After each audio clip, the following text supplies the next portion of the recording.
Vatra është aseti i komunitetit shqiptar, rrëfimi i mësueses Suzana Kombi.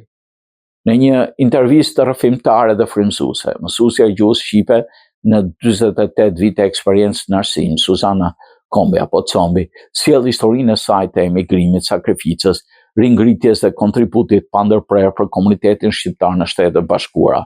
E ardhur në SBA në vitin 98 përmes llotarisë amerikane, Suzana la pas një karrierë 25 vjeçare në arsim, në një jetë të ndërtuar me përkushtim në Shqipëri. Fillimet në Amerikë nuk ishin të lehta, pa njohuri të gjuhës angleze dhe pa mbështetje institucionale, ajo dhe familja nisën gjithçka nga e para. Erdhën pa ditur asgjë, as gjuhën, kujton ajo.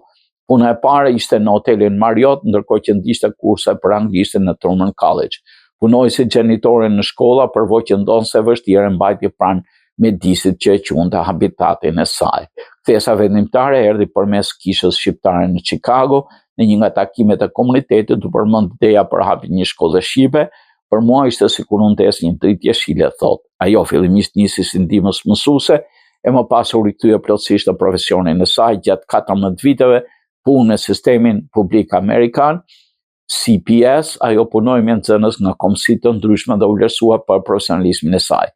Por krahas detyrës si mësuese, ajo bëhet ambasadore e kulturës shqiptare.